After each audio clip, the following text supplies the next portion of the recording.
Action. This one is a short one, but very beautifully said, and as a pet owner, hits me in the soft spot. William Snekspeare, I'm sorry if I said that. Steve, socks, and spleen surgery. Have fun.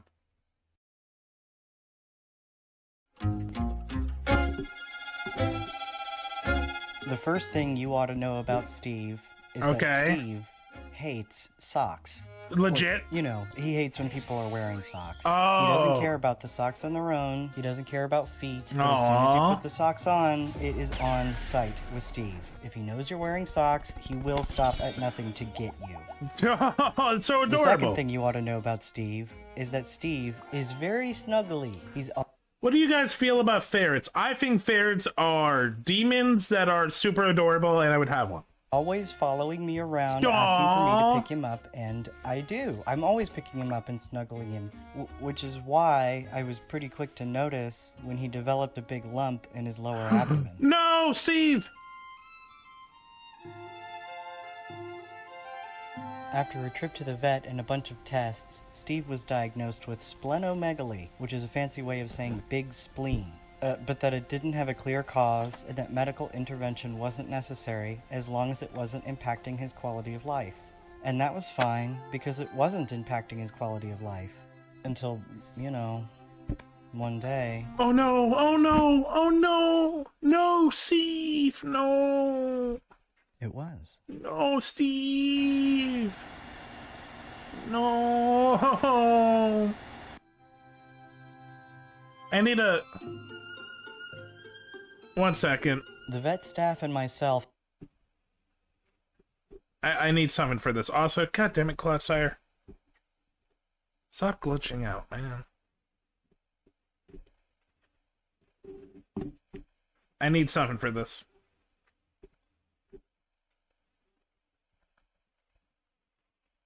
Okay, I don't have a crying... Great, I don't have a crying thing. Bummer.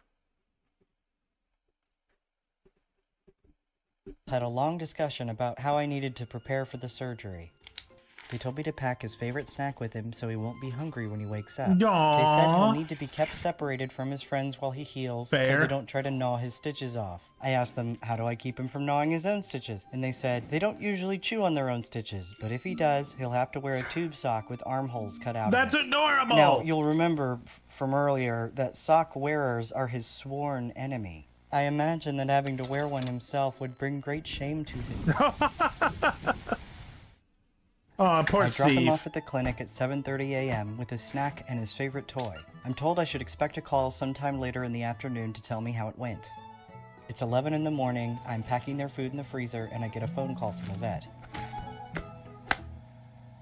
He says, I'm gonna give you an early Christmas present. This was right before Christmas, by the way. He said, the surgery went great, Steve is awake now, and he ate the snack you packed for him. You can come pick him up anytime after 3 p.m. The hard part is over. You can relax. Yay! At 3:30 p.m., I bring Steve home with some pain medicine and a post-op instruction sheet. Keep him from his friends for 5 days. Restrict his exercise for 10 days. Don't let him gnaw, lest he succumb to the dreaded tube sock. For the first time in a long while, he was able to walk again, with his hind end a little too tall because he was used to more weight in the back. I slept by him that night to make sure that he didn't have to wear that sock. In the next few days, he mostly did a lot of sleeping. You don't want that sock, bud. Stood like 1 inch away from his cage. I guess just wishing for him to get better. After what felt like an eternity, Poor oatmeal. but in reality was 5 days, Steve could finally see his beloved friends again. And, well... Oh my goodness. Steve, alright, you gotta chill out.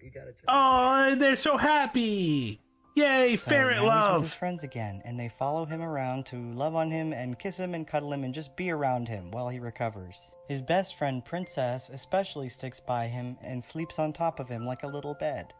The vet calls me sometime later with Steve's pathology report. He said, I'm going to give you a late Christmas present, and rattled off a bunch of medical stuff, but the important part was that there was no evidence of neoplasia, which is a fancy way of saying he's cancer-free, and that he can now be considered fully cured. Yay! Steve!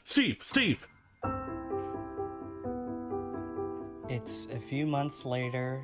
I'm working at my desk, and I'm wearing socks because it's cold. I hear those little footsteps getting louder and louder until I feel sharp little teeth and claws on my toes.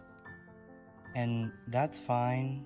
I'm just glad to hear those footsteps again, and I'm glad that he can still stay by me to make sure that I don't have to wear socks. As a pet owner, I fucking love this. God, yeah, no, being a pet owner is both rewarding and terrifying. After stream last night, I had a little breakdown. I couldn't find Toph anywhere. Toph was in none of her spots. She was nowhere I could find. And then I put on my phone's flashlight and found out that she was actually in the corner of my bed, like a dark spot. She was there for several hours. And she slept there last night. So I'm scared, being like, is something wrong? She is out now. But she is gingerly, not walking, but gingerly climbing. She's a big climber. She loves to climb on everything. She likes to be tall.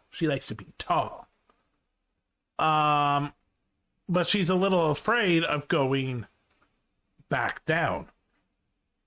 Me and Mama Fang think that she might have hurt herself getting off my bed. So I have a new bed with a new frame, and there's a gap. So we think she might have tripped and spooked herself, and that's why she was under my bed so long, because she was scared and embarrassed of getting hurt from, getting off the bed, something she does every day. She's gradually coming back. She's being a little pampered princess. But, so far she doesn't look like anything injured. Everything looks good. But yeah, being a pet owner, man. It's one part comfort, one part love, one part fear, and one part exhaustion. And I don't regret any of it.